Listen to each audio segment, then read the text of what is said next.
Ohioans who get both the flu and COVID-19 at the same time. Doctors tell us this could be very, very dangerous. Flu season will be upon us certainly very soon, and anyone can get vaccinated against the flu. Anybody who can should do so. The First Lady and I will be getting vaccinated today, and then the Lieutenant Governor will be getting vaccinated in Columbus. We certainly encourage everyone who can to get vaccinated as soon as possible. The Centers for Disease Control and Prevention advises that anyone who can and is 6 months or older get vaccinated against the flu. This includes pregnant women whose vaccinations can protect their babies in the time after birth. Our youngest and oldest Ohioans, those who are pregnant, those in long-term care facilities, those with chronic health conditions, may be especially susceptible to severe illness or complications from the flu. It's extremely important to get vaccinated also if you're an essential worker. People 65 years and older are at the highest risk for flu-related deaths. They have a poorer immune responses to flu vaccines than younger people. And for adults of this age, they should get a high dose. If you're elderly and need help getting to your physician or a location that offers flu shots, we encourage older Ohioans to contact their local area agency on aging at 866-243-5678. Area agency on aging at 866-243-5678. They can connect you with resources in your area for transportation and for other services. Children younger than 5, and especially those younger than 2, are at a high risk of developing serious flu-related complications. Some children between the age of 6 months and 8 years should receive 2 doses of vaccines for adequate protection. Now, this is the case for children of this age who are getting vaccinated for the first time and those who have only previously gotten 1 dose of vaccine. Obviously, talk to your pediatrician, your local physician, to learn whether your child should get the 2-dose regimen or not. Many Ohioans may be accustomed to getting their annual flu vaccine in the workplace. We know with many people working from home, maybe that will not be possible this year. But there are still ample locations for getting vaccinated: local health departments, healthcare locations, pharmacies across the state. If you don't have a primary healthcare provider and don't know where to get a vaccine, visit Vaccine Finder. That's vaccinefinder.org. Fran, I want to thank today our primary care physician, our friend, Dr. Kevin Sherritt from the Kettering Health Network.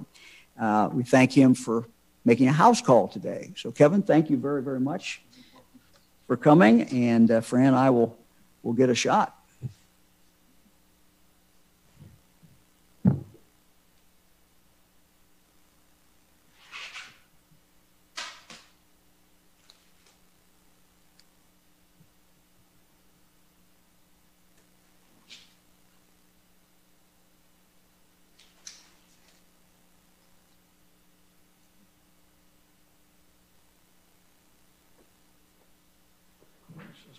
Right up here. All right.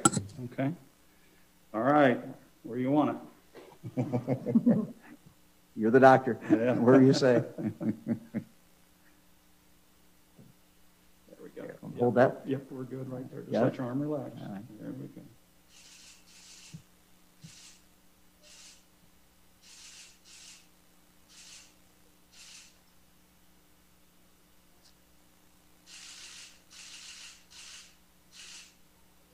Okay. Yeah.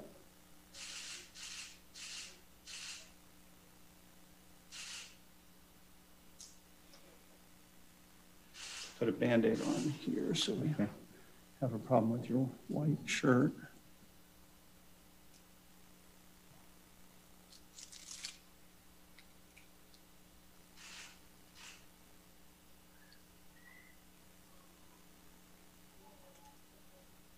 Good. Thanks, Good. Kevin. Thank you very You're much. welcome. Fran, let you slip over there. Make it easy.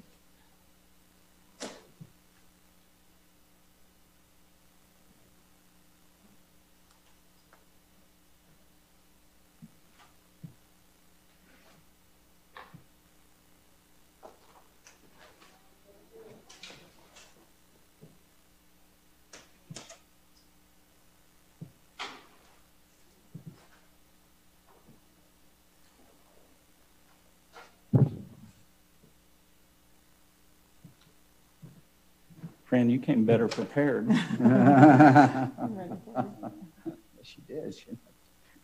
No adjustment there.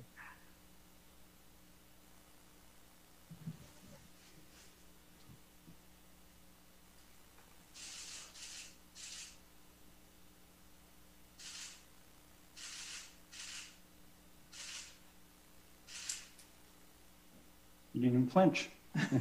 She's tough. That's tough. She's tough.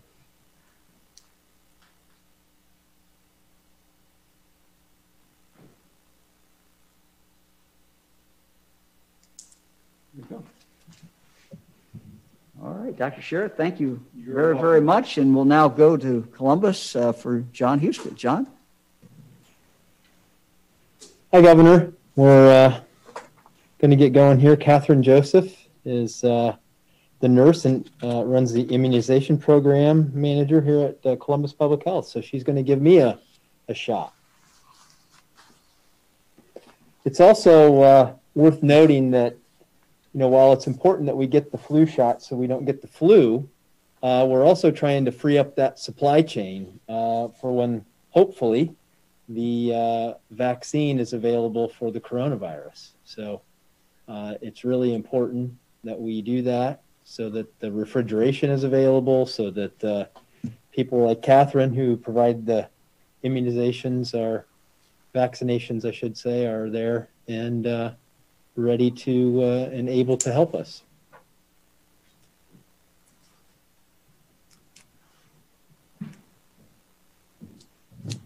All done.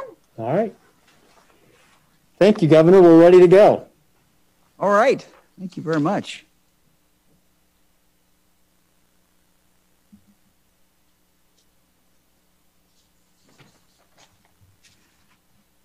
Well, you may have noticed today, Fran, I have orange on. This is in honor of Hunger Action Month. Today is also Hunger Action Day, where we're encouraged to get connected to volunteer opportunities, to donate, and really to raise awareness about the problem of hunger. I'm proud of the members of our Ohio National Guard who have really stepped up and who have served many, many missions supporting our food banks and our food distribution centers across the state of Ohio. Their work kept many of these facilities, or helped keep many of these facilities going, and we appreciate that very fine work. To help, the Ohio Association of Food Banks is recruiting 25 full-time AmeriCorps Vista National Service individuals as part of a new program to respond to COVID-19's impact on our food security. Ohio is one of 4 states selected to participate in this pilot. To learn more, and if anyone wants to apply, or you know of anyone who wants to apply, visit ohiofoodbanks.org/recruitment. Now I'm going to turn it over to Fran. Fran? And so I'm happy to be helping on this Hunger Action Day because it's so important. Nutrition plays such a big part in our lives, in our old people and especially in our children. And that's why these food banks are such a vital part of our resource of our communities. Over the past 7 months, Ohio's food banks have been finding really creative solutions to continue providing healthy food to anyone in need, no questions asked. I encourage everyone to check out the website www.ohiofoodbanks.org/coronavirus, and you'll find ways that you can help and get help. Our schools have been doing an incredible job. They're providing free meals both to kids that are in-person learning and remote learning. This is through the end of December 31st of this year. They distribute meals to remote learners, such as community pickup locations, home delivery, and bus stop drop-offs. They offer multi-day meal packs with breakfast and lunches for multiple days to save families both time and travel, and provide meal service including weekends and holidays. So these are just such important things. So, it's also a time, it's a day when you can think about, if you need help, you can get help, and how you can help. And I think, whether you're a public citizen and want to contribute to the food banks, or if you are a corporation and want to contribute, even one of our grandsons did an Eagle Scout project that even helped with that, with their local food bank. So it's a day to really think about that and to realize this is a resource for everyone, and I hope if you need it, you'll take advantage of it. Thank you. Thanks, Fran. I think we all know all the things that this coronavirus have caused, and certainly food insecurity is something that we have to deal with, and there are people out there who really need the food. So as Fran says, if you can donate, if you can help, if you can volunteer, that would be great. We are all in this together, and one of the great things the last 6 months has been to see Ohioans just really pulling together. Let's go to the slides. Eric, we'll start with our regular data slide. We look at the number of cases, 1121. What we know, of course, is during the weekend, particularly a holiday weekend, these numbers were down. They're back up now, 1,100. Deaths, and I would just remind people, because we have questions about the deaths, and people look at these numbers. And with the deaths, what we're doing is simply reporting the number that we have reported that day. Then for the full data, it may have been 5 days ago, 10 days ago. Those are slotted in for those days. But the number you're seeing here is what has been reported in that last 24 hours. So Eric, let's take a look at the next one.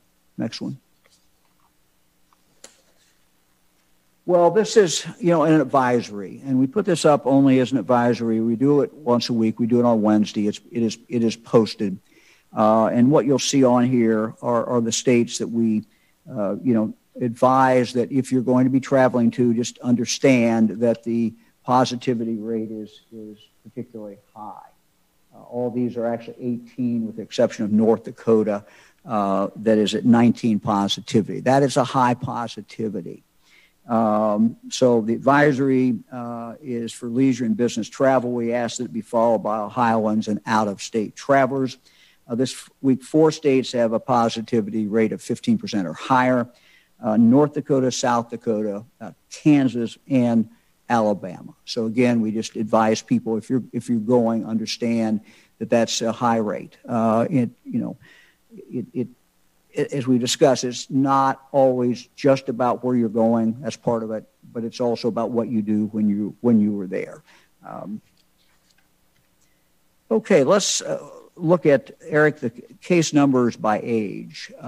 This is a slide that our team has put together, and it starts off in March, and you see percentage of cases, and then into September. And as you can see, as far as cases, this first group, 0 to 19, is the first line, and 20 to 29.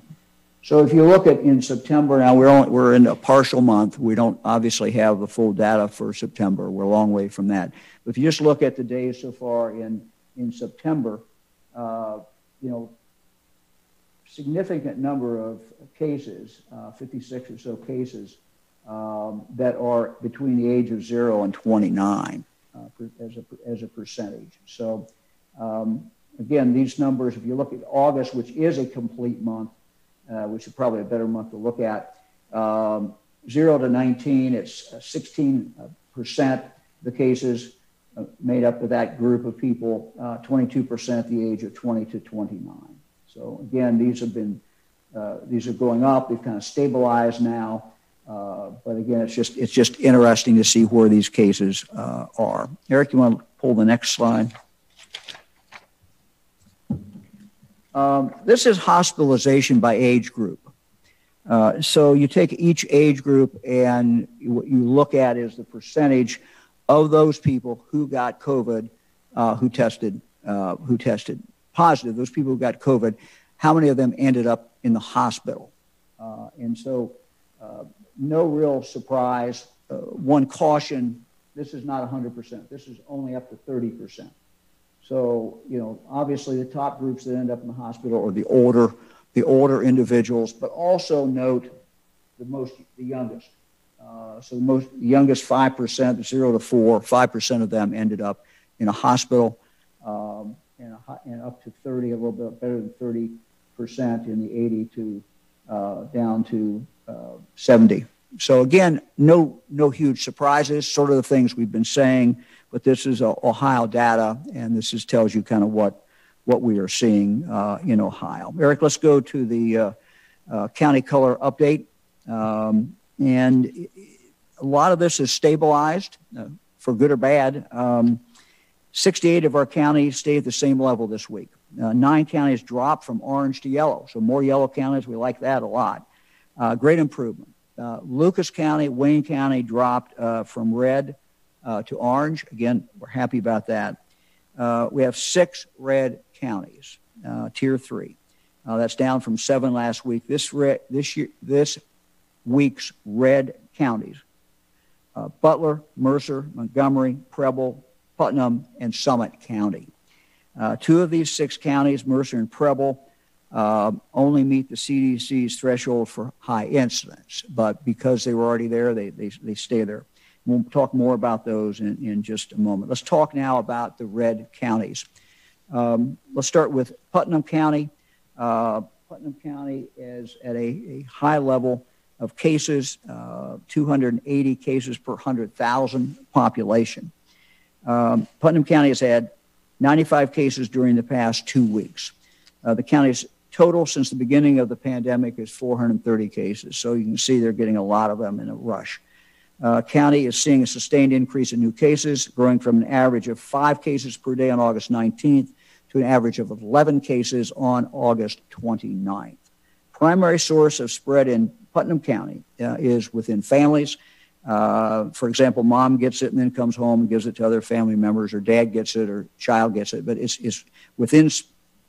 in families, basically spread within the community.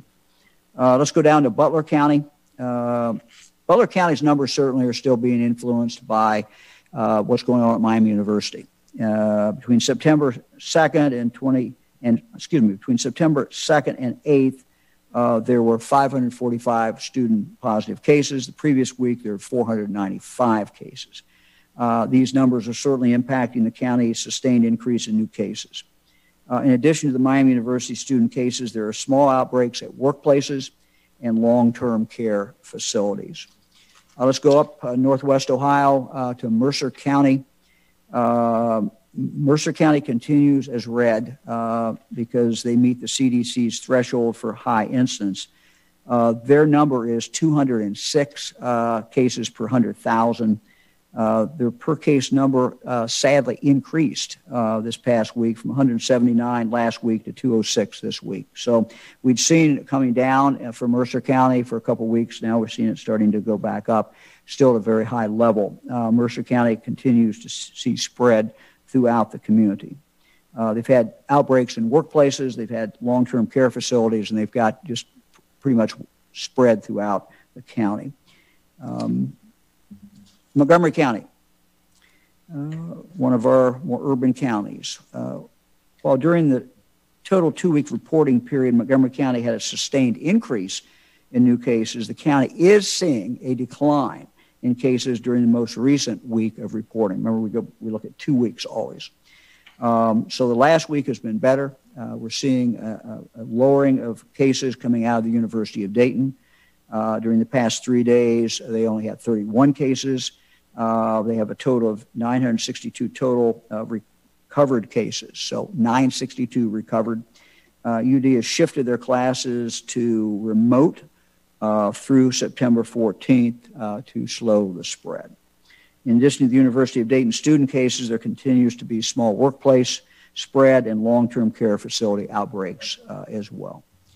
Over west there to Preble County, their case number is 105. So if they can get below 105 for a 2-week period, we hope that next week they will drop below the red. Preble County's cases have decreased during the past 3 weeks from an average of 146 cases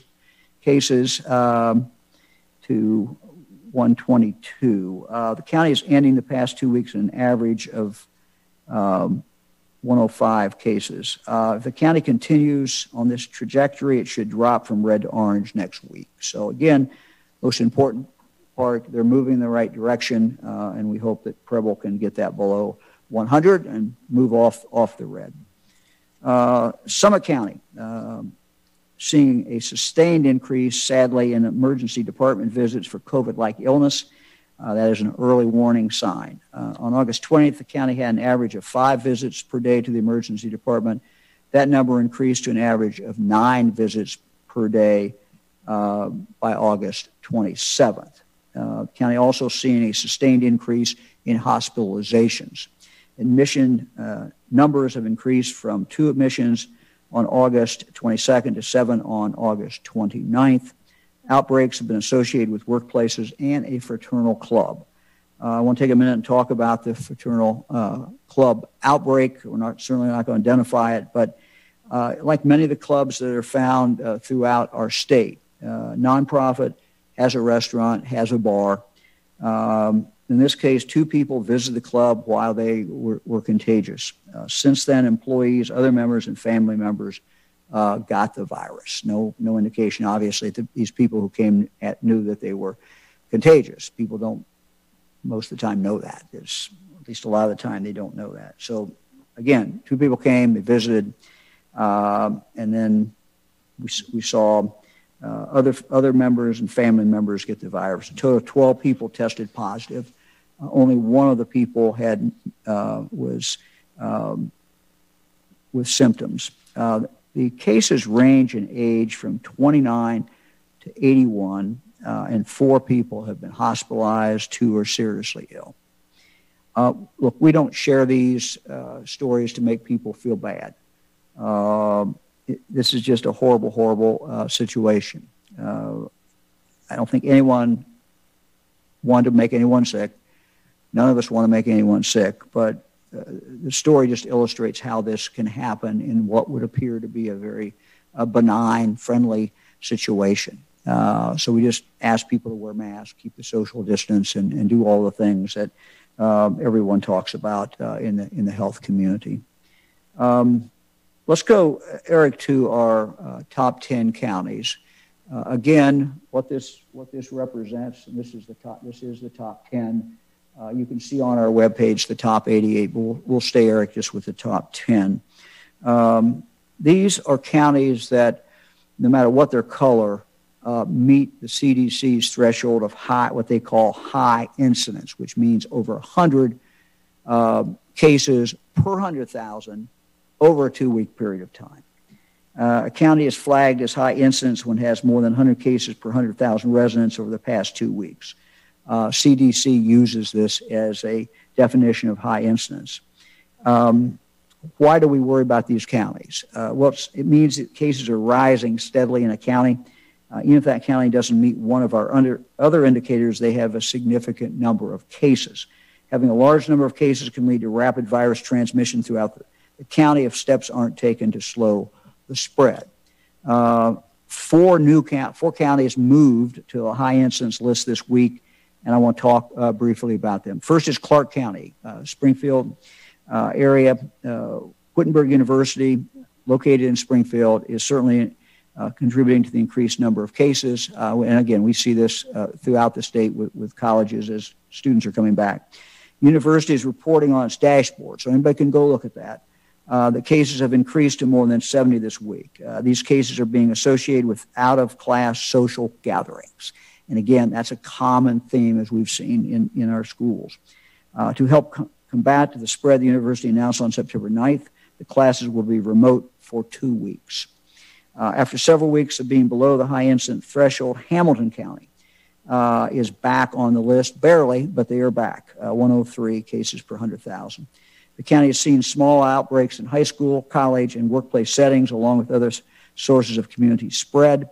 The University of Cincinnati is reporting 143 cases in the past 15 days, which does contribute to that. In late August, Miami County had some small workplace and church outbreaks. This week, a nursing home outbreak was identified and already has more than a dozen cases. Miami County is 117 per 100,000 residents in the last 2 weeks. And then we'll go up northwest Ohio again, clear up to Wood County. During the past 2 weeks, they've had 144 positive cases. Bowling Green State University has a newly developed COVID dashboard, so you can take a look at that. That reports that Bowling Green had 62 cases, Bowling Green State University, 62 cases from September 1 to September 8th. And that's the numbers. Speaking of Wittenberg, we're going to ask the president of Wittenberg to come on here, Dr. Franson. Doctor, thank you very, very much for joining us. You have a beautiful, lovely campus and with great students and faculty, and we want to just kind of find out how things are going for you and what you're seeing and how you're dealing with everything. Well, thank you very much, Governor, for giving me a chance to share our story. As the Governor indicated, our dashboard is available at our website, wittenberg.edu/together is where our COVID information is. And together is really the description of how we've approached this as a community, how we plan to bring students back to campus, and the fact that we've just had great cooperation in Springfield from the Clark County Combined Health District and Mercy Hospital both. We saw our case numbers increase from 2, one of which was resolved last Monday, to 22. And we're doing our own contact tracing. We're finding that because of our tight-knit community, our staff who are doing the contact tracing can quickly make connections and get students to talk to them because they're comfortable and familiar. And we have a daily meeting with our Combined Health District and the physicians that have been advising us.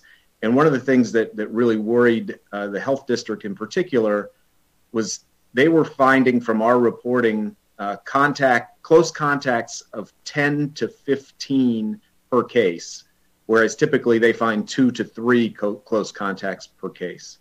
So, concerned about that, we have been doing symptomatic testing, and we're only able to start doing any asymptomatic testing middle of last week with Mercy. And to get a handle on how our community was really doing, we wanted to pause the in-person instruction and have an opportunity to test a larger swath of our community so we could really get a better picture. And fortunately, with help from the local health district, your office, Governor, we had a testing event on campus yesterday. And hopefully by the end of the week, we're going to have a better sense of where we really are. Well, it's interesting, Mr. President, that you're doing your own tracing. That sounds like it's working pretty well. And also interesting, I wonder if you could talk a little bit more about the contacts, because and maybe explain how that tracing is done so that anybody who's watching this doesn't maybe understand the contacts. But, it is interesting. It's a pretty high number of contacts per student. So if you can kind of run through that a little bit. Sure. So our contact tracing is being done by our staff. Our athletic trainers in particular have really stepped up to be involved in that. Their workload's a little quieter right now because we don't have intercollegiate athletics going on, and we have a lot of athletes who they know. And so we've activated them, gotten them trained to do that contact tracing, and they're very busy. And what we're finding with the contacts they're reaching out to, again, it's social circles, as the governor said. It's not spread that's happening in the classroom. It's not spread that's happening in the dining hall. It's really the residence units and social gatherings that are driving our challenges. We have about 60 houses adjacent to campus that anywhere from 3 to 5 students live in. And so we're fortunate in that, we aren't seeing spread in our dormitories. We're seeing the spread in those residential housing units, neighbors to neighbors. block to block, but not so much in our residence halls. So, we've been able to quarantine people on a smaller scale than we might if it were in our dorms. And what's the plans going forward, Doctor? You've kind of paused. You're going remote at this point, I think you said. Right. So we're in a 2-week pause with in-person instruction. We asked students to stay on campus, as advised by your office and Dr. Fauci. I wish I could say all of them did. Some of them went home, but the majority of them are here with us. We're continuing to offer support services to students. We've got great support from the local health district in terms of taking care of our cases, and we're up to 76 active cases as of today, taking care of those students who are in quarantine, making sure they get meals, making sure we're checking up on them. And, again, the test results from this broader testing are really going to help us see if the work we were doing had captured the majority of activity on our campus, then great. But if the tests show that even with those efforts, we were missing a lot of what was going on campus, we'll have to rethink just how long we pause the in-person instruction. We had one of your students on a Skype yesterday, Chancellor Gardner and I did, and we had students from actually all over the state. And one of the students made a kind of interesting point. The student said, what's important is that there still be stuff to do on campus, because if the university is not sponsoring things to do on campus that is in fact safe, the student's perspective was people will go off and do their own thing. So that's you got a tough balance there. You want to keep the social distancing, keep people wearing masks, but it was interesting. I hadn't really thought about that, and I don't know if you have any reaction to that or not, but I found it to be an interesting comment. Yep, and we recognize that from last spring, that engagement was going to be really important. And last spring, as we went to all remote instruction, staying engaged with our students virtually and otherwise, keeping faculty and staff engaged. And as we brought students back to campus this fall, having opportunities for them to engage that were structured and safe was really important to us. And, we've had a couple of cornhole tournaments, which are, a good way to get people together, but keep them distanced.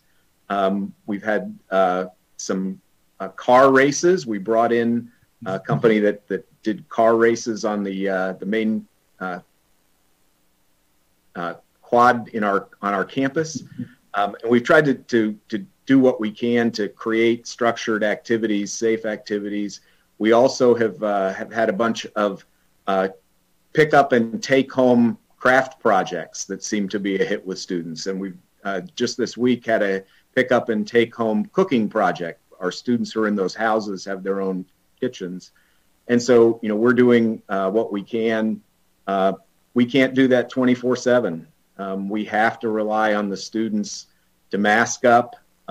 What we say at Wittenberg is stay a tiger apart. Tiger's a little bit bigger than 6 feet, so we ask him to stay a tiger apart, and practice good hygiene and really limit gatherings. And what we're hearing from the health district is the distancing and masking and duration of whatever contact they have are just so important. And I think we're going to redouble the efforts to make sure students understand that. I think they've learned a lot about how important that is just from our experience over the last 10 days. Dr. Francis, thank you and good luck to you and students at Wittenberg and the faculty and all your team. And I've said this before, but when you see a university or college that is reporting cases, it really means that they're doing something right. They're on it. They're trying to do the tracing. They're doing the testing. And they're doing what they need to do. And the same is true. I had the opportunity to talk to the superintendent in Lima yesterday, and K through 12. And, it's just good to talk to some of the superintendents because, they're on it. And, as Dr. Francis said, what I think we're finding both in K through 12 and in our colleges is that the classroom while there certainly can always be spread, we're not saying there can't be, but that's usually a pretty safe place. And what we're seeing is either spread out into the community, or in the case with college students, them doing something, it's not in the dorm, it's not in the class, but so those are the things that we have to be concerned about. Again, Doctor, thank you. We appreciate it.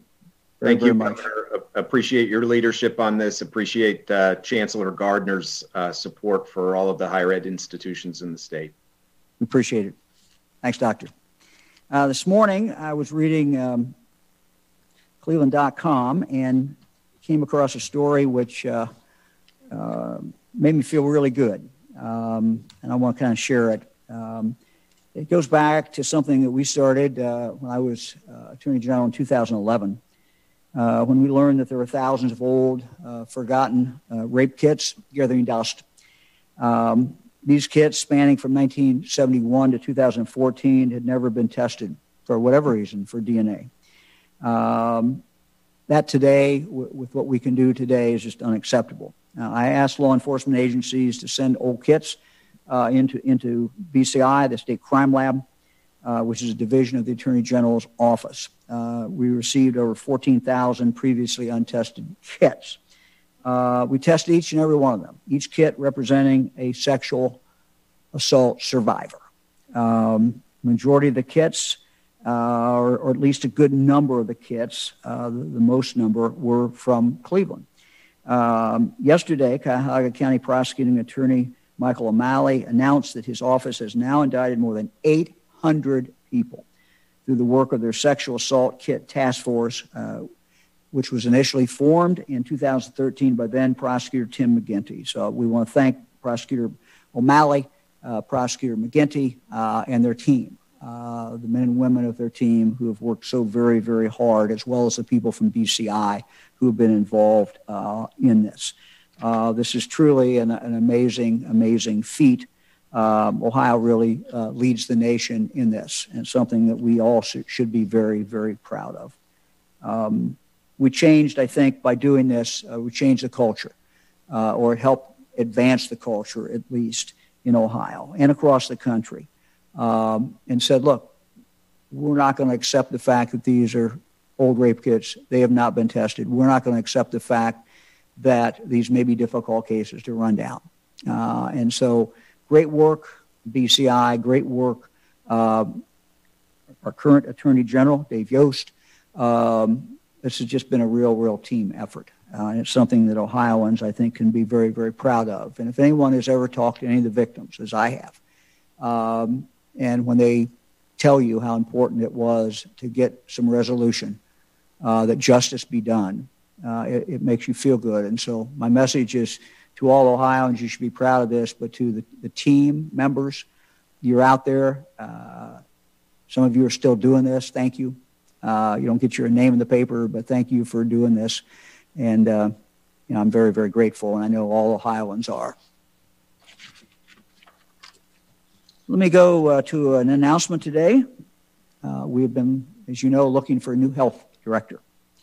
And have been in the process of doing this for some time, someone to replace Dr. Acton. And today I'm announcing that Dr. Joan Duvey has agreed to serve as the director of the Ohio Department of Health.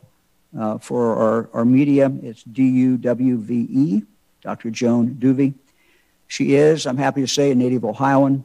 She's a medical doctor. She has extensive experience in public health.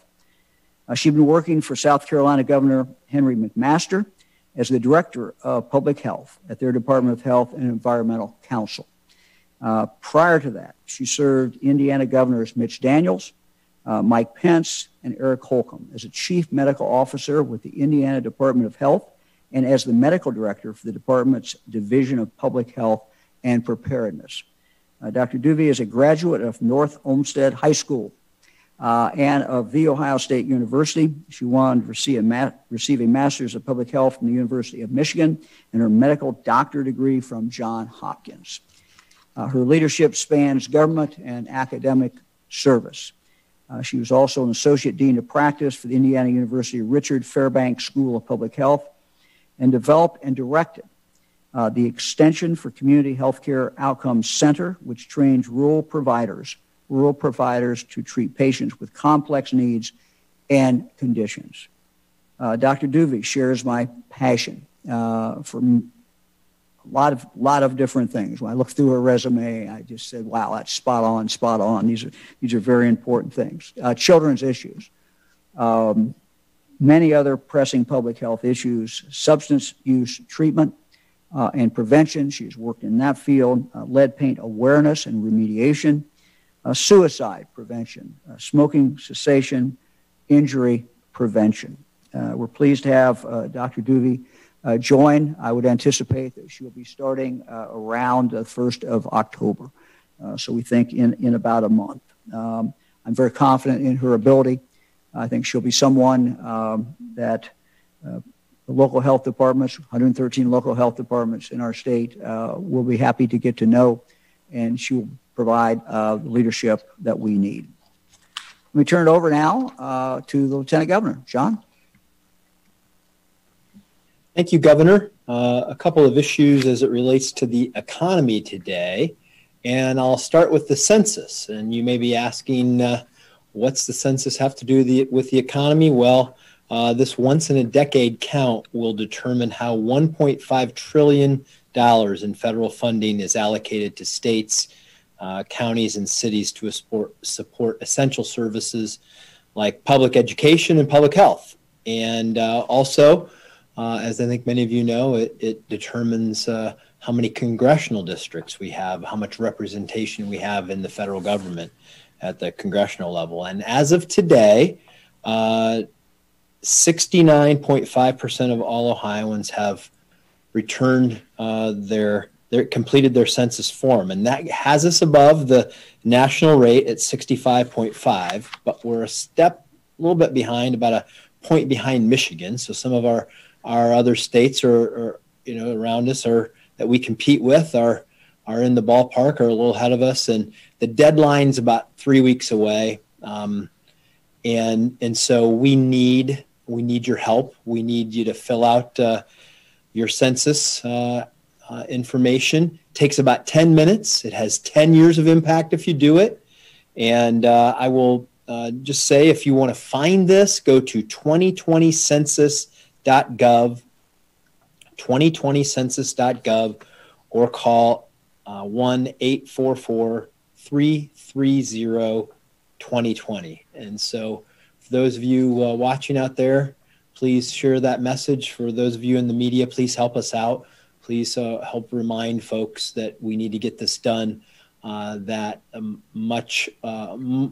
great deal of funding that we will allocate to schools and local officials comes as a result of how we are accounting for ourselves in the census. Another piece of economic information, a little bit of good news. Initial unemployment or jobless claims fell last week. The initial, we dropped by 4%, which is good. And there were 11,442 fewer claims filed, continuing claims filed than the previous week. If you add this all up, that means that 12,178 fewer people were seeking unemployment in Ohio. All good news. We're continuing to move things in the right direction, albeit not as quickly as I know we wish. But one of the ways that we can step up the pace a little bit, if you're out there and you're struggling and you're looking for a job, go to Ohio Means Jobs. There are presently over 150,000 jobs available at ohiomeansjobs.com. More than 70,000 of those pay $50,000 or more a year. So a robust resource for you as we continue to move forward with the economic recovery. It's one of the ways that we can help each other and help ourselves. And then a business spotlight. We've talked about some of the people that have chipped in along the way. I referenced Root Insurance on Tuesday. I would like to talk about a manufacturing company, CAM Manufacturing in Van Wert, Ohio, up off of Route 127, where I used to travel on my way home when I was traveling to Northwest Ohio. And they typically produce handbags. They cut and sew products, but they had some ups and downs during the pandemic, and they temporarily shut down, but they rebounded with the production of PPE. And CAM was able to retain their 29 employees and added 15 more. And they have already produced over 60,000 disposable isolation gowns, 15,000 reusable isolation gowns, close to 75,000 masks, and about 25,000 N95 masks. All of these things important and making sure we have adequate PPE. And we know we don't want to rely on a international supply chain. We want to build a domestic supply chain for this, also for the long run. And so what CAM Manufacturing is doing is worth highlighting. And just everyone remember this. There are a lot of businesses in Ohio that are stepping up to help all of us, and we need to support them. Support your local businesses, whether that's your restaurants, your stores, whatever it is. These are your friends and neighbors. They're part of your community. Support those businesses so that we can get this economic recovery moving even faster. Thanks, Governor. We were going to hear from Lori Chris. I just want to say that today is World Suicide Prevention Day. And I don't know if is Lori still on there, Eric? Lori, you want to just talk to us a little bit? I know this has been very, very tough for people, and I hear it all the time. I heard it from college students yesterday about how difficult this 6 months has been. I heard it from young people yesterday, college age, but I know it affects everyone. So I don't know, Lori, if you can give us any kind of advice. Lori's been on here before, if you recall. She is a member of our cabinet, the Ohio Department of Mental Health and Addiction Services Director, Lori Chris. Lori? Good afternoon, Governor. Thanks for giving us a chance to talk about mental health again today. And it is World Suicide Prevention Day today, so it's an important day for us to think about not just our mental wellness, but what actions we can take as Ohioans to prevent suicide. So just quickly, these are really stressful times, and people are definitely feeling it. And the message we want people to know is it is okay to not feel okay, but you also don't have to feel alone. I know you talked the other day about some things that all of us can do to check in on each other, whether that's a phone call or a text or meeting at a restaurant or a coffee shop for a socially distanced meal together, a handwritten card. Those are things all of us can be doing to take care of ourselves. But it's also important that each of us know and understand the risk factors and the signs of suicide. So on this World Suicide Prevention Day, really want to highlight that. If you have a loved one, a friend who is talking about feeling hopeless or like they're a burden to others or they really don't have a reason to live, that's something to pay close attention to. If you see them using drugs or alcohol and taking real risks and having risky behaviors like driving in risky ways or drinking to intoxication, those are things that acting recklessly, visiting or calling people to say goodbye or giving away prized possessions to people, those are all signs that someone might be thinking about suicide. And then also just withdrawing from family and friends, disconnecting, not spending that time that they normally would interacting with people. It can be uncomfortable to talk to someone about suicide or to talk about mental health in general, and that's normal. But just remember, talking about mental health doesn't have to be a big deal. You can just ask how someone's feeling and be a good listener. Talking about suicide does not mean that you're putting the idea of suicide in someone's mind. It doesn't make them think about it if they already weren't. And so just talking about it, making it a conversation that's safe to have is a good thing to do. And also remembering that suicidal feelings are temporary. And so having that conversation, checking in on someone is an important way that we can each take a step to save a life. Remind the person they're not alone and know that you're not alone either. There are ways that all of us can connect to professionals for advice and for help and for counseling and for crisis support. So just a couple of quick ways that we can do that as Ohioans. First, we have the crisis text line. So you can see that up here. It's text the number 4 and the word HOPE to 741-741. And within minutes, you can start a text conversation with a professional counselor who will help walk through some of the emotional distress you're feeling and help connect you to the information or support that you need. You can also call the Ohio Care Line. This is something that we started in April. It's a person on the other end of the phone, 24 hours a day, 7 days a week. And it gives every Ohioan a free, confidential way to just reach out and get questions answered, ask for help. We've already had nearly 2,500 Ohioans use this care line. About 50% of them have gotten information or referral to support in their local communities. About 30% of them have actually had a brief counseling opportunity while they were on the phone. Less than 10 minutes, but just some advice and some opportunity to ease that emotional distress. And nearly 150 Ohioans use this line as a way to get connected to crisis services because they were really seeking that out when they made that call. So we want you to use this. The number is 1-800-720-9616. And again, it's free, it's confidential, it's 24 hours a day for any Ohioan, any age, to call and ask for help. Suicide is something that occurs at every age for Ohioans. Men are 4 times more likely to attempt or complete a suicide, and that's men of all ages. So really thinking 35 and older, even older adults. So pay attention to one another and ask how people are doing, reach out for help, and connect to these resources. Suicide is preventable. There's hope. And together we can prevent suicides in Ohio. Director, thank you. Thank you very much. Very, very helpful. Appreciate it. Thanks for your good work and your department's work. We'll go now to questions. First question today is from Jeff Reddick at WSYX in Columbus. Good afternoon, Governor. Hey, Jeff.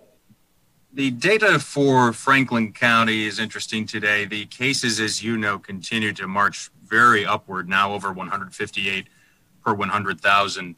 At the same time, hospitalizations continue to go down, deaths continue to go down. That's even as we're poised to hit a higher peak than we've ever hit here in Franklin County and in Columbus. So at some point, knowing that young people are driving this, does anything become more targeted based on age group rather than mask orders for everyone, restrictions for every restaurant?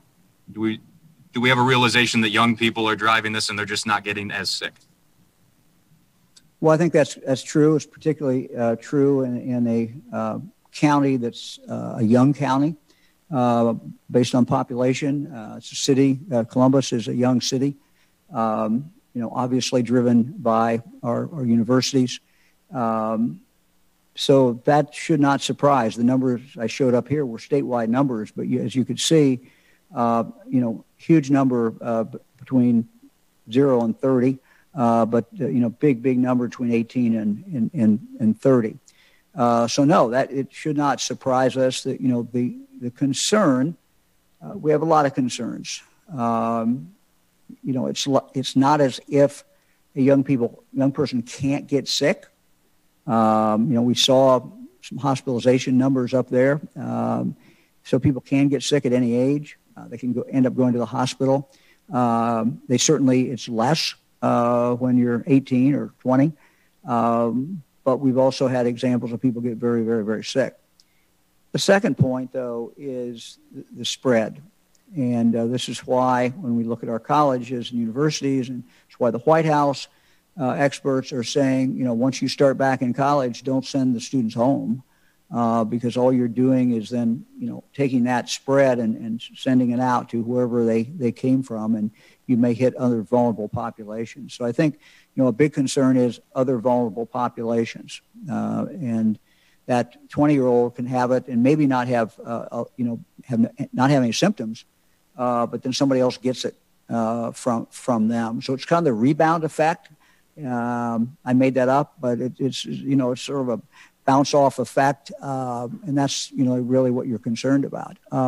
Your question is, can you target this group anymore? Yeah, I mean that's the question that we ask ourselves, and we're looking for we're looking for ideas and certainly ways to do that. Next question is from Jackie Borchert at the Cincinnati Enquirer. Good afternoon, Governor. Experts keep saying that if we really want to slow down the spread, we need to be able to test frequently and quickly. It's been more than a month since that 6-state compact to acquire antigen tests was announced. I know the feds are sending antigen tests to nursing homes and assisted living centers. Is Ohio moving forward to acquire antigen tests and use them? What is the plan at this point? Well, we're exploring a lot of different things. I can give you next time a full report of all the different things that we are looking at and the process that we're in. As you know, one of the big announcements was from the White House, a huge number. We're going to find out in the next couple of days, we think, when all those are coming. Those are quicker tests, less invasive tests, and we're going to make decisions about where to deploy those. When you look at where to deploy them, you look at your most vulnerable populations. First of all, where your deaths are occurring, or where the majority of deaths are occurring. You look at nursing homes, other congregate care settings. You'd also look at your universities. You'd look at schools. So all those things are coming. But I will on Tuesday kind of give you a report. We may have one of our testing experts that we have kind of walk everybody through exactly, Jackie, where we are with all the different testing. I was on the phone with our testing team this morning. I'm on the phone with them about every day, but they're better able to give you a more precise and accurate where we are with every level of that. So we'll do that. We'll try to do that on Tuesday. Thanks. Do you have an update for my Tuesday question about the school order? What was the question? Sorry. Well, the order makes it optional for schools to do any sort of public reporting, like a dashboard. You mentioned the college dashboard several times today and how useful they are. But in the state health order for K-12 schools, that is something they are encouraged to do, but not required to do. So my question from Tuesday was, why not make that a requirement? Yeah, I mean, I've talked to superintendents in the last several days who are concerned that we're disclosing too much information and that it might be too burdensome. So we're trying to get a sweet spot there. I think it's great when schools set up a place where anybody can go at any time and look and see what exactly is going on in that school. But we're trying to get this right. We think we've got the right order, but frankly, we're going to see how this works out. We're going to wait another few days and reevaluate it. We have, as I said, we have some people say you're putting out too much information. Some people said, it's too burdensome to put all this information out. What we thought was the most important thing is that if you have a child in that school and that child came in contact with the person who has COVID, you need to know that. Obviously, the normal tracing. The health department needs to know that. That report needs to be made. We think it's also important that that school disclose if there is COVID in that building and if there's COVID in that school system. So, they are to make those disclosures. Some of them have decided to do it through a dashboard. And again, that we think is a pretty good way to do it. So we're in a trial period. We're going to see how this works. We're going to see if information is flowing. But again, I know that in the news media, you want to get all this, and I fully understand that. The most important people that get it are the parents and the parents who have kids in that school. And our order makes sure that the parents who have kids in that school know about that and know what's going on. One thing that's been expressed to me is, look, it makes our school look bad. And let me just say again, schools that are reporting COVID should not be considered as being bad schools or not doing their job. It means they are doing their job. They're finding the COVID, they're reporting it, they're tracing, they're turning it over to the health department, they're doing what needs to be done. That's true with our colleges, and that's true with K through 12 as well. Thank you. Next question is from Jack Windsor at WMFD in Mansfield. Hey, Governor. Hello. First, thank you for taking the time today to distinguish the difference between deaths reported and actual deaths that occurred in the past 24 hours, as well as the scale on the graph regarding hospitalizations by age. We've already received a lot of messages, and our viewers appreciate that, so thank you. Governor, my question is regarding the New York Times article. I think you've heard about this before. It published on August 29th, and it referenced testing data gathered from Massachusetts, New York, and Nevada that found up to 90% of positive tests are picking up dead virus fragments that the CDC says could be up to 12 weeks old. That would mean that instead of maybe 15 to 20,000 active cases in Ohio, we may actually be around, say, 1,500 to 2,000. Do you have plans, or should we have plans to start tracking viral load data as a better determinant? And is it possible that we might otherwise be quarantining thousands of Ohioans and college students based on the older science and testing? And then a follow-up, where are we with the antibody testing study Dr. Acton promised back in April? Thank you. Yeah, the antibody test, I'll let John talk about that because he has looked at that. We got preliminary results back. We've not gotten final results back yet. So when we get the final, we will certainly release those. Jack, interesting question. I don't know about the New York Times story and those states, but if you had perfectly precise measurement, you might be able to, and again, I'll leave it up to the doctors, but you would have a better idea of exactly when someone is contagious. The PCR, and I think I said this on Tuesday, the PCR test is very accurate, but it may be still picking up the viral, well after that person is contagious. And so as we get more tests and we get the better ability to do that, what everyone would love to have is knowing exactly when that person is contagious, and if there's a way to know when exactly they're no longer contagious, and that way you could confine them or separate them from people only during that period of time. But I've asked my team, and we can talk about it on Tuesday. I've asked my team to come up with exactly where the state of the art is in trying to get that viral load.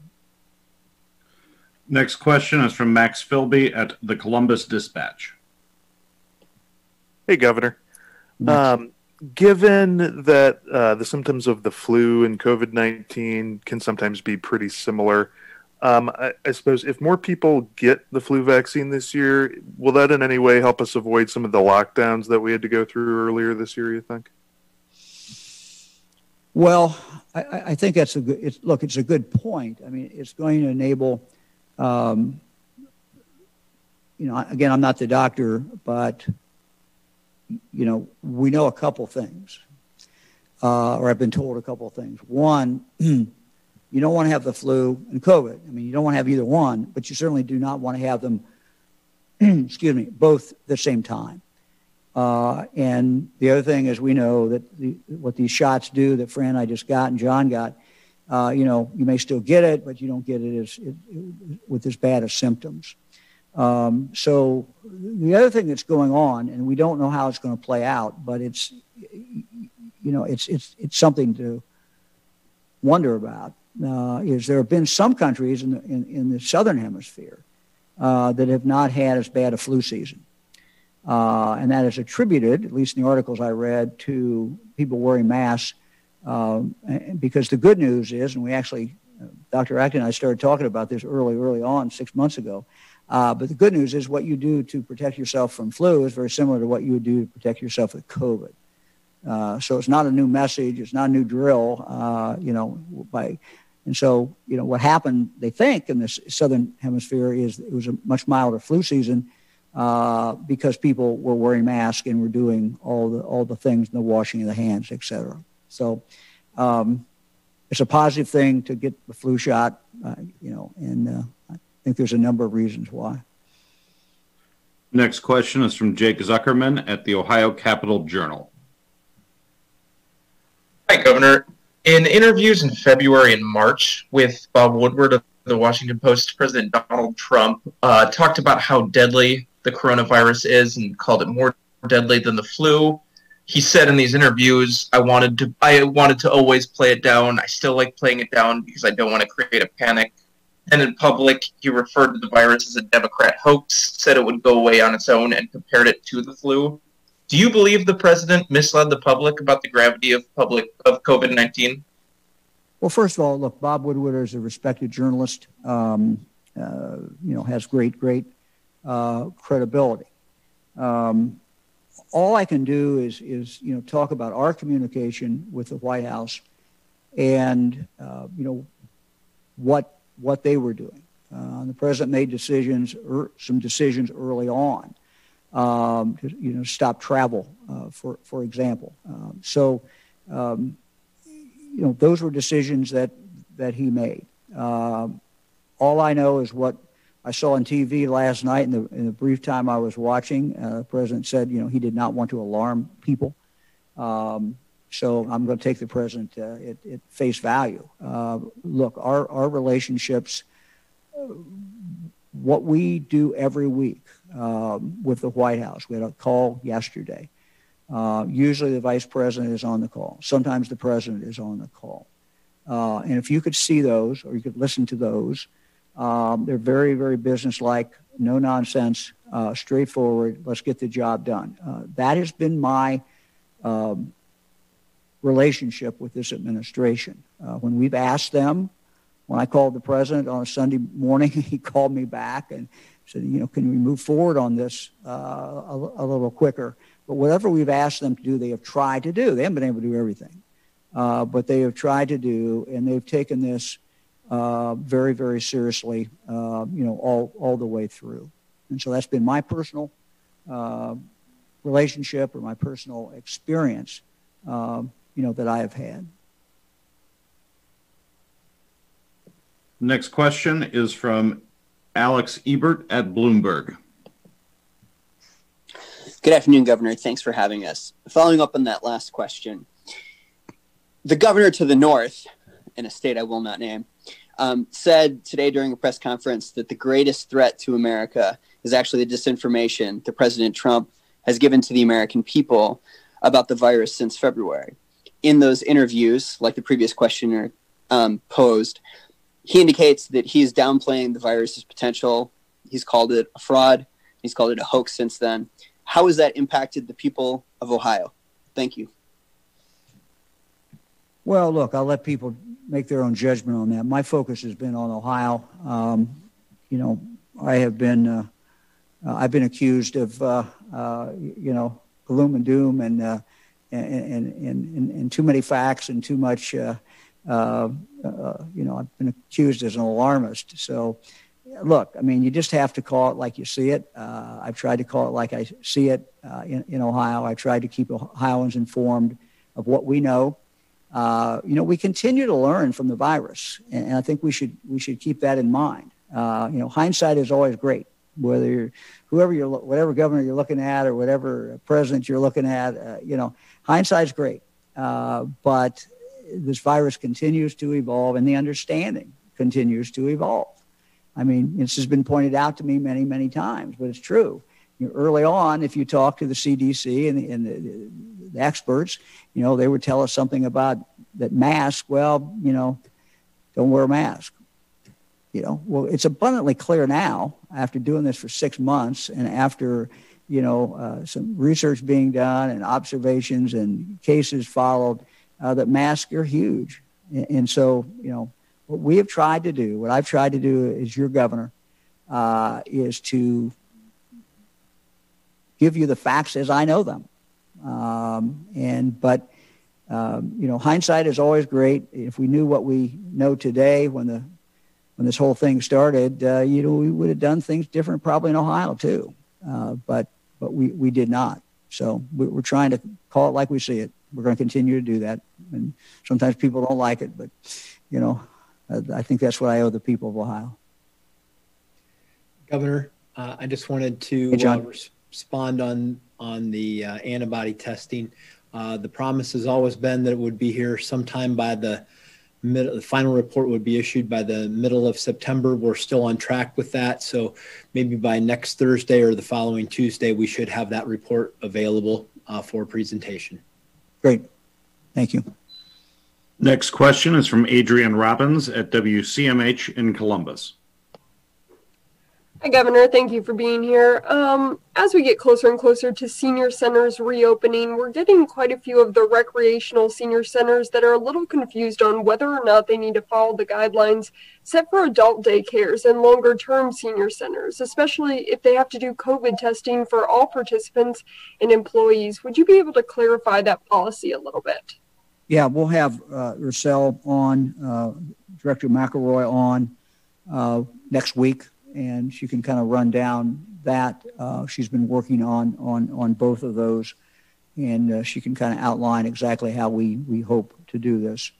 We realize that our senior centers are very, very important, but we also realize that this virus has not gone away, and so we have to have people who can keep their distance. Our senior centers, many of them have still been supplying services. The services just have been cut down, or they've been, out away from the building itself, and you've seen a lot fewer people who have been able to actually come into the senior centers. But this is important for mental health. It's important for many, many reasons, and I'll have Director McElroy Skype in next week, and she can kind of lay out exactly where we are and where we think we're going. It would be an appropriate time to do that. Next question is from Justin Dennis at mahoningmatters.com. Good afternoon, Governor. We've heard from some local officials who say they must decide how to use state dispersed CARES Act funding by October 6th, and they feel that's not enough time. They also said the state was slow to disperse its CARES Act funding to localities. Do you feel the state has given localities enough time to work with this funding? And can you explain kind of what's happening behind the scenes in the state's process for dispersing those funds? And also, when can localities expect the next disbursement? And would it still carry that same October 6th deadline? Sure. There is a bill in the legislature. It's passed one house. We expect it to pass the other house that will get the additional money out. We have taken the attitude in my administration that this money, all of it, should go out to the local communities. And we have done that. What they simply have to do is follow whatever the federal government tells them to do. We have tried through OBM to assist them in understanding what the federal requirements are and what the federal government is saying. So these are, to my knowledge, not our restrictions. These are as they come down from the federal government. One of the messages that when we've talked to Senator Portman, Senator Brown, or members of the House, is we've always asked for more flexibility, and we've asked for more flexibility for the local communities to be able to make their determination about how this money should be spent. So I don't know, John, do you have anything to add on that? I know you've worked on that as well as I have. John just left for another meeting. Okay, but that's what we're doing, and we want to get this money out. I talk to the mayors quite often this week. Yesterday had a long discussion with a large number of county commissioners, today with mayors. So we know they need the money. We want to get them the money. As soon as this bill passes the legislature, I'll sign it. The rest of the money goes out. Next question is from Ben Schwartz at WCPO in Cincinnati. Hey, Ben. Hi, Governor. I'm wondering if you're able to follow up about Cincinnati Police Chief Elliot Isaac's request that you no longer impose the 10 p.m. closure for bars and restaurants. I know you've now consulted with your lawyers and they've determined it's impossible to just carve Cincinnati out of that order. But do you plan to, or is there a need to work with the city in any way further to find a solution to their problem? Sure. That's a good, excellent question, Ben. You're right. Our lawyers tell us we cannot legally cut Cincinnati out. We would do that. The mayor's requested we do that. If we could do that just for Cincinnati, we would do that. We legally cannot do that. The only other option is to change it for the whole state. We have other mayors who are adamant in telling me, please don't do that. So Akron, Dayton, Columbus. So we're not going to do that. But we certainly are very open to working with the mayor and with the chief if there's anything else that we can do. One thing the legislature can do is to pass our bill that goes after violent repeat offenders, goes after people who have no business having a gun, who have no legal right to have a gun. These are people who've been convicted of felonies and violent offenses before. They have no right to have a gun. We have a strong federal law in this area. We have a fairly weak Ohio law. We need to get the Ohio law up to where the federal law is. Now, the U.S. attorney will take some of these cases. These are cases where someone is picked up, they've got a gun, maybe they don't have not at that moment committing any other offense, but they've got a gun and they're a convicted felon of a violent offense. But the number of cases that the U.S. attorney can take are very limited. And so they're going to take some, and we appreciate them taking them. But I want to empower local judges, local prosecutors, local police, local sheriffs to be able to throw the book at the guy if he is in the community and he's got a gun and he's not supposed to have a gun. What you find, and these tragedies continue day after day, and every week I read some of the ones that have occurred to everyone because it just is so maddening. And you see little children who are shot. Almost inevitably, the people who pulled the trigger did not have the right to have a gun. We could have picked them up before. They could be off the streets. They could be locked up. So I just ask the legislature, please help us on this. I don't know who's against this. This protects the Second Amendment. These people don't have a right to have a gun anyway. So, again, we ask our friends in the legislature to take action. This is something we can do. And we've presented the bill, and we would ask them to do that. Next question is from John Reed at Gongor News Service. Good afternoon, Governor. My question is, we're seeing these spikes in college towns because of students coming back to campus. How much of that is due to behavior of students or a higher prevalence of cases among students, and how much is we're finally getting kind of a broad-based, wide population surveillance test, and we're seeing a lot of people who are asymptomatic? Well, I think it's both, probably, John. What we're seeing is human nature, and people are getting together, and college students are getting together. And, experience in college for most people, it's a get together and have a good time and, socialize. But, we know that if people don't do that carefully, that causes a significant spread. So you have, 10,000, 15,000 sometimes students coming into a community that were not there a month ago.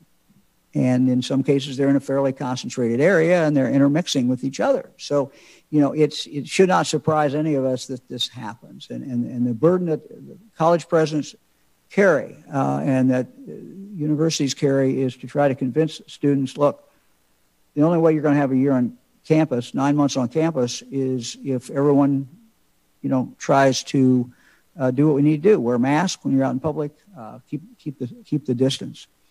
You're also right, I think, that, the schools that you're seeing the high numbers are schools that took it upon themselves and said, hey, we got to go test.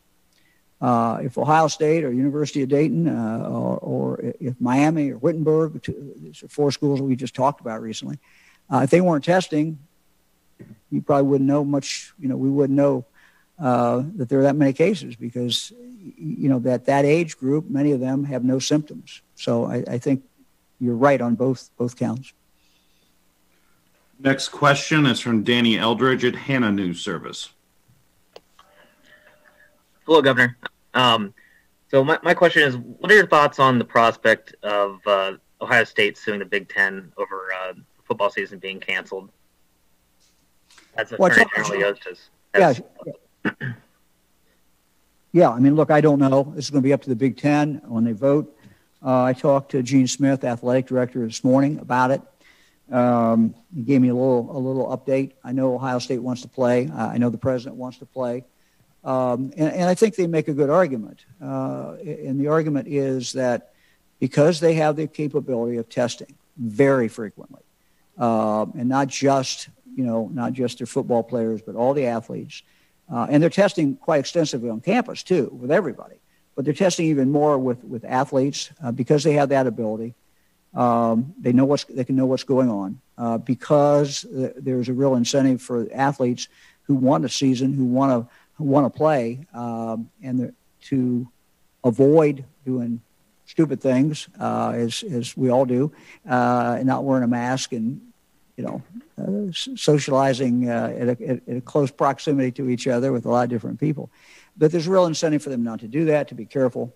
So I think that, you could look at these students, these student athletes, as being as safe as anybody on campus, or maybe more so. I think there's a pretty good argument that, it makes sense to try to have that season. Next question is from Andy Chow at Ohio Public Radio and Television. Hi, Governor. I wanted to talk more about the appointment of Dr. Duvey. I was wondering, what kind of expectations are you going to have for her when she first starts? What things do you think might improve with a permanent director? And are you at all worried about any sort of pushback from the Senate when it comes to approving the appointment? Well, all good questions. What are my expectations? High. She's a hard charger, and we're in the middle of a pandemic. So I'd love to have her in here right away, but she's got to give notice, and she's got to wrap up what she's doing, and that's only fair to South Carolina. I think, Lance Himes as acting director has done a very, very, very good job. I think it's always better to have a permanent director. It's, I think, particularly good with this director, with her deep knowledge of public health, her many, many years of experience in public health. And, she is on just, the calls I'm on every week with the vice president and the White House team. She's listening to those calls too in South Carolina. So, I mean, she's been doing, she's been immersed in this battle, just like we have been immersed in this battle. As far as a confirmation, I will leave that up to the Senate. I talked to the Senate President this morning, Larry Obhoff. I talked to the Speaker, Bob Cupp, and just to inform them of what our choice is. She's worked for 4 administrations in Indiana, 3 in Indiana, 1 in South Carolina. So I think she's a known quantity, and I think she'll be confirmed, and I know she'll do a good job. Governor, the next question is the last question today, and it belongs to Jim Oddie from WHIO in Dayton. Governor, briefly, I wanted to have you address some of the frustrations that are bouncing around the legislature among your friends, especially those who are most conservative. Their constituents who say now that you continue to move the goalpost, since we're talking about college football, move the goalpost further and further down the road. They want to know, when are you going to remove the remaining restrictions here? Is this tied to some kind of a positivity rate, a number of cases, new cases per capita, and a certain time frame here? What are your goals at this point, and when would they likely see some of the remaining restrictions come off? Well, Jim, that's a good question. I'm asked that question a lot, not just by legislators. When I've done a number of TV interviews, as you know, over the last few days, one-on-one with anchors and veteran reporters like you, and the question came up almost every time. When are you going to take the mask order off? This is the question we're getting in the newsroom. Many times the anchor would say to me. So I know that that's on people's minds. This is a fight we're in. We can't let the virus off the floor. We got it down. It's still killing people, tragically, killing people every day. Still people are getting sick every day. But we've been able to at least keep it smoldering and not flaring up. If we took off, for example, mask orders tomorrow, it'll flare up just like that. That would be a horrible disservice to the people of the state, because if we started making these changes, people would say, well, DeWine must know something. DeWine must know that this is not as bad as it was. Look, there is as much spread out there today as there has ever been during this entire period of time. So it would not be, a wise time for us to let up. I look at the sacrifices that Ohioans are making, the wearing of the mask, keeping the distance, being careful with parties, all of these things, as a price that we pay as Ohioans for freedom. So the freedom that we can go to work, freedom that we can go to a restaurant, freedom that we can go to a bar, freedom, more importantly, probably maybe than besides going to work than anything else, freedom so that our kids can go to school. So our kids can go to school. So we make those sacrifices so kids can go to school. We make those sacrifices so we can work. We make those sacrifices so that we can do all the other things that we really want to do. So look, we're not going to keep any restriction on 1 second longer than it has to be on. But I am not going to stand up here and take off restrictions or signal to the people of Ohio that this battle is over when I know it is not over. And there's no indication that it is over at all. So thank you very much. I want to thank everybody. I want to mention, we're running out of time, but I want to mention September 11th, Patriot Day. We remember today, and we'll try to do this maybe a little longer next week. But we remember today those who died on September 11th. We think about them when the United States was attacked. And we pray for them. We pray for their families. We'll see you all on Tuesday.